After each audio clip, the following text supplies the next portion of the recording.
South Africa ने ये बता दिया है कि cricket is the game of skills. Pitch क्या है, लेफ्ट राइट कॉम्बिनेशन, ये सब सेकेंडरी है। क्या खेल खेला है, पहले बैट से फिर बॉल से, 2 सेशन में टीम बैठा दी। मार्को यैनसन जो काम बैटिंग में नहीं कर सके थे वो बॉलिंग में कर दिया। बैटिंग में नहीं कर सके थे मतलब 100 नहीं बना सके थे, तो यहाँ फाइफर ले लिया, बराबर हो गई बात। 6 विकेट मार्को यैनसन। इंडिया ने जिस तरह से बैटिंग की है मैं क्या ही बोलूँ। जिस तरह से इंडिया के डिसमिसल हुए हैं, स्पीचलेस। राहुल, आप 10 ओवर बैटिंग कर लिए, फिर भी आप एक सीधी बॉल पे, आपसे बॉल की लाइन जज नहीं हुई, आप सीधी बॉल पे आउट हो गए। यशस्वी जायसवाल, सॉफ्ट डिसमिसल। यशस्वी जायसवाल यंग हैं बाय एज, लेकिन क्रिकेट में अभी उनको काफ़ी एक्सपीरियंस है। आपने इतने आईपीएल खेले, आप ऑस्ट्रेलिया गए, इंग्लैंड गए, होम कंडीशन में टेस्ट खेले, आपने इंग्लैंड के अगेंस्ट रन किए, तो अब आप एक एक्सपीरियंस्ड बैट्समैन तो हो इन टेस्ट। इस लेवल पे आप ऐसा सॉफ्ट डिसमिसल एक्सपेक्टेड नहीं है, आप एक्सपेक्ट नहीं कर सकते। इंडिया उस वक्त 91 या 95 पे कुछ आउट हुए थे यशस्वी जायसवाल टोटल स्कोर पे। उस वक्त इंडिया थोड़ा अच्छा दिख रहा था, लेकिन उनके बाद तो सिर्फ एक कोलैप्स। साई सुदर्शन की अगर बात करें, पर साई सुदर्शन नंबर 3 से, उनसे पहले मैं ये बोलना चाहूँगा कि नंबर 3 पर वॉशिंगटन सुंदर क्यों नहीं है।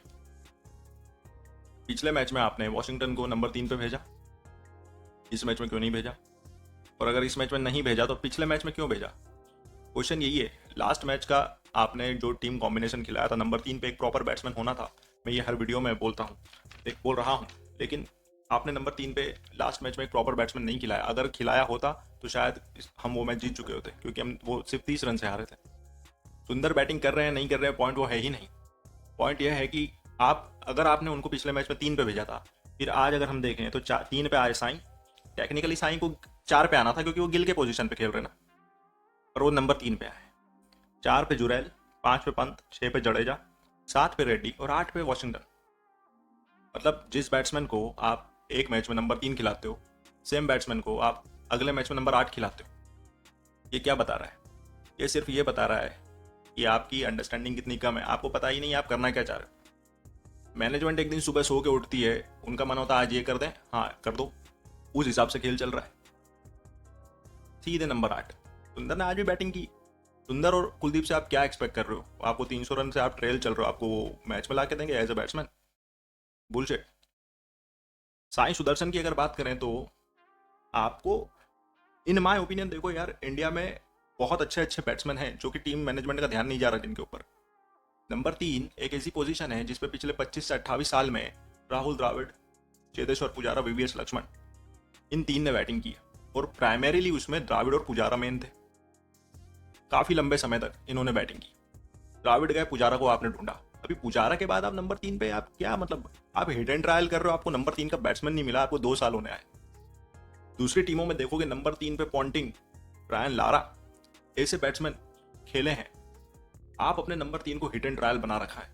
साई सुदर्शन, आपको इतना मौका मिल रहा है भाई, आपके पास एक 80 मारा था आपने अभी वेस्ट इंडीज, आपके रन ही नहीं है इंडिया में, आपके होम सॉइल पे रन नहीं है, आपके अवे में रन नहीं है, तो यहाँ पर प्लेयर आते हैं और गायब हो जाते हैं। आपको चांस मिल रहा है, आपको एटलीस्ट होम कंडीशन में तो आप रन करो। आप ना हाफ हार्टेड शॉट मार रहे हो, ना जमीन पे हो, ना हवा में हो, मिड में हो, कैच आउट हो गए। ऐसे कैसे होगा आप ही बताओ। ध्रुव जुरैल पिछले मैच में इतने सॉलिड दिखे थे, अच्छे दिख रहे थे, रन तो देखो तब भी नहीं थे उनके, बट अच्छे दिख रहे थे वो।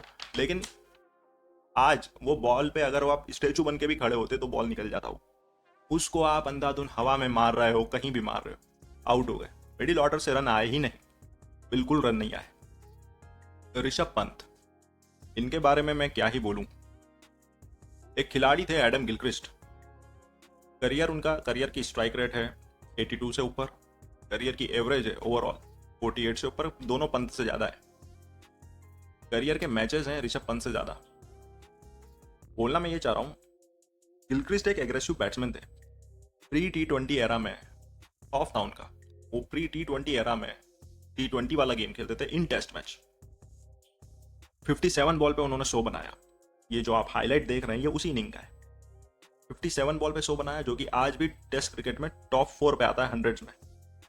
200 उन्होंने बनाया 84 बॉल्स पे, 100 उन्होंने बनाया 86 बॉल पे। ऋषभ पंत की फास्टेस्ट सेंचुरी है 89 बॉल पे। तो गिलक्रिस्ट ऋषभ पंत से ज़्यादा एग्रेसिव थे, ऋषभ पंत से ज़्यादा रन किए उन्होंने, ऋषभ पंत से ज़्यादा मैच खेले। बोलना मैं ये चाह रहा हूँ कि गिलक्रिस्ट ने कभी भी कोई ऐसा आतिशी आड़ा टेढ़ा शॉट नहीं मारा। एग्रेसिव थे, उसके बावजूद भी रिस्पॉन्सिबल थे। आप एक प्रॉपर ऑर्थोडॉक्स क्रिकेट खेल कर भी एग्रेसिव हो सकते हो। एग्रेशन का मतलब ये नहीं होता कि आप आओ और बस बल्ला घुमा दो, जिस दिन लग गई उस दिन वाह वाह, और जिस दिन नहीं लग रही उस दिन गर्दन नीचे करके चल दिए। ये नहीं होता एग्रेशन भाई। ये शॉट्स देखो आप, प्रॉपर कवर ड्राइव है, सब कुछ लॉफ्टेड भी है, ऐसा नहीं है लॉफ्टेड नहीं मार रहे। 57 बॉल पे 100 बनाया। उस इनिंग में आपको कोई एक भी शॉट ऐसा नहीं दिखेगा जो कि इधर जा रहा है या उधर जा रहा है। लेकिन आप क्या करते हो, आप आते से ही घुमाया, जिस दिन लग गया वो ठीक है। गिर रहे हो, पड़ रहे हो, कनेक्ट हो रहा है, नहीं हो रहा है, आप कब सुधरोगे पता नहीं। आज भी यही हुआ, बाहर आए, निकले, मारा, आउट हो गए, एक छक्का लगा और बाकी आउट हो गए। ऋषभ पंत हाईली अनरिलायबल हैं, शायद ये बात अच्छी नहीं लगेगी लेकिन यही फैक्ट है। आप उन पर रिलाई नहीं कर सकते, उनका जिस दिन लग गया उस दिन लग गया, नहीं लगा तो बाय बाय। टेस्ट में और भी एग्रेसिव बैट्समैन हुए हैं, लेकिन मैं गिलक्रिस्ट से इसलिए कंपेयर कर रहा हूँ क्योंकि सेम नंबर पे ऑलमोस्ट बैटिंग करते हैं, विकेट कीपर बैट्समैन है। गिलक्रिस्ट जैसे तो आप कहीं से भी नहीं हो, लेकिन गिलक्रिस्ट कभी भी इस तरह से उटपटांग गेम नहीं खेलते थे जिस तरह आप खेलते हो, in the name of aggression. और कमेंटेटर है वो, मीडिया हाउस है, जो सब उसको जस्टिफाई भी करते हैं, हाँ उनका गेम ही ऐसा है, तो वो तो कभी रन देंगे कभी नहीं देंगे, ऐसा नहीं होता। आप इस बैट्समैन का ट्रैक रिकॉर्ड उठाकर देखो, जब तो T20 थे भी नहीं, तो कायदे से तो आज आप अगर एग्रेसिव हो तो आपको ज़्यादा रन मारना चाहिए, क्योंकि आज हर दूसरा बैट्समैन एग्रेसिव है T20 के नाम पर। उस वक्त तो T20 नहीं थे, प्रॉपर क्रिकेट होती थी, और उसके बावजूद भी batsman like him, like Virender Sehwag, Jayasuriya, Gayle, इन सबके 300 रन हैं वन टेस्ट में।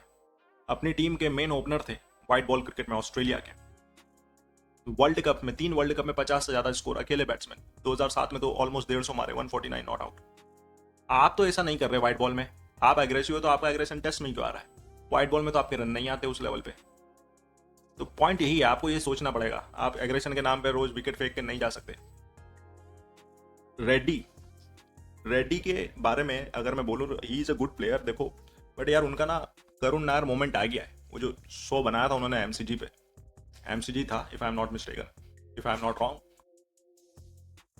आप उसके बाद आपके रन ही नहीं है। मैं ये मानता हूँ, देखो इनके साथ जो रेड्डी के साथ सीन हुआ है, इन आउट हो रहे हैं, टीम में है तो कभी ऊपर आ रहे हैं कभी नीचे आ रहे हैं, फिक्स नहीं है। मतलब आप फ्लेक्सिबिलिटी आपको टीम में चाहिए क्यों? फ्लेक्सिबिलिटी के नाम पे आप कुछ भी करते हो, आपको फ्लेक्सिबल होना क्यों है? आपके नंबर 3 का बैट्समैन नहीं है, इतना बड़ा पूल है भाई, किसी को जो 3 पे बैटिंग करता है उसको खिलाओ। 7 पे नहीं है, 7 वाले को बाहर से लाओ। आप नंबर 3 वाले को 6 पे भेज रहे हो, 8 वाले को 3 पे भेज रहे हो, ये क्या है? और फ्लेक्सिबिलिटी, आप T20 तो खेल नहीं रहे हो ना। फ्लेक्सिबिलिटी जब आती है जब आपकी टीम बहुत सॉलिड कंडीशन में हो। आप अगर 2 रन पे 3 विकेट हो और आप फ्लेक्सिबिलिटी के नाम पे 8 नंबर को थोड़ी 4 पे भेजोगे। आप ये तब करते हो कि भाई आपकी टीम ने 300 लगा दिया, 250 लगा दिया, 1 विकेट 2 विकेट, आप पिंच हिटर ऊपर भेज दिया, वो भी वनडे या वाइट बॉल गेम में या T20 में। टेस्ट में आप 200-250 की लीड ले रखे हो, आपको तेज रन करने, आपने हिटर ऊपर भेज दिया, वहां फ्लेक्सिबिलिटी होती है।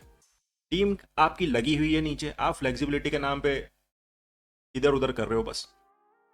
ऐसे नहीं होता यार, जितनी क्रिकेट हमने देखी उसमें तो ऐसा कहीं नहीं होता। साउथ अफ्रीका की अगर बात करें, क्या गेम खेला उन्होंने, बैटिंग बॉलिंग फील्डिंग सब में आउट स्मार्ट किया, आउट क्लास किया इंडिया को। अभी एज ऑफ नाउ 312 रन की लीड है उनके पास, साउथ अफ्रीका के पास।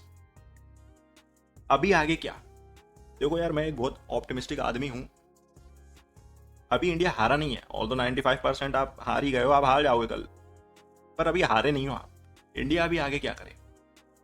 इंडिया के लिए या तो देखो 2 चीजें, अभी अगर as a South African camp में क्या चल रहा होगा, आप आओ कल तेज रन करो, 500 के आसपास इनको टारगेट दो। 500 के लिए इनको अभी 180 के आसपास रन बनाने होंगे, तो फर्स्ट सेशन और सेकंड सेशन का कुछ पार्ट, इतना अगर वो बैटिंग करते हैं वो उस टारगेट को अचीव कर लेंगे। एंड देयर आफ्टर आप इंडिया को बोलो कि अब आओ बनाओ 5 सेशन में 500 रन। एक ऑप्शन तो ये है। इस सिचुएशन में देखो, इंडिया को 5 सेशन तो बैटिंग करनी है अगर मैच बचाना है, तो ड्रॉ भी कराना है तो 5 सेशन अगर इंडिया बैटिंग करता है तो रिजल्ट कुछ भी हो सकते हैं। तो या तो दूसरा ऑप्शन है कि आप आके कल साउथ अफ्रीका को जल्दी आउट करो, कोलैप्स ही करना पड़ेगा आपको। तो 400 तो आप फिर भी चेस कर रहे हो किसी हाल में, क्योंकि आप कल 25-50 पे ऑल आउट नहीं कर रहे साउथ अफ्रीका, तो आपको रिकॉर्ड चेस तो इंडिया को करना ही होगा, ये मैच बचाना। क्रिकेट है देखो, कुछ भी होता है। मैंने और ऐसे कई मैचेस हैं रिकॉर्ड में, आपने भी देखे होंगे देखने वालों ने, जहां जीत की कोई उम्मीद नहीं थी वहां से टीम जीती है। ओडीआई का हाईएस्ट चेज देख लो 434, या 2004 का चैंपियंस ट्रॉफी फाइनल देख लो, या फिर ऑस्ट्रेलिया के अगेंस्ट देख लो आप, टेस्ट में जो 418 चेज हुए थे, बहुत है। ऐसे बहुत मैचेस मिल जाएंगे। हेडिंगले टेस्ट देख लो। तो क्रिकेट है, कुछ भी होता है। तो let's see what will happen. Otherwise as of now तो सिचुएशन बहुत ग्रेव है इंडियन क्रिकेट के लिए। आपके पास कोई बड़े नाम ही नहीं है, कोई उस तरह के प्लेयर हैं ही नहीं जो आपको, जो अपोजिशन में फियर प्रोड्यूस करें जो पहले होता था। Let's hope for the best. अच्छा खेलना होगा, वरना आप 2-0 हार रहे हो।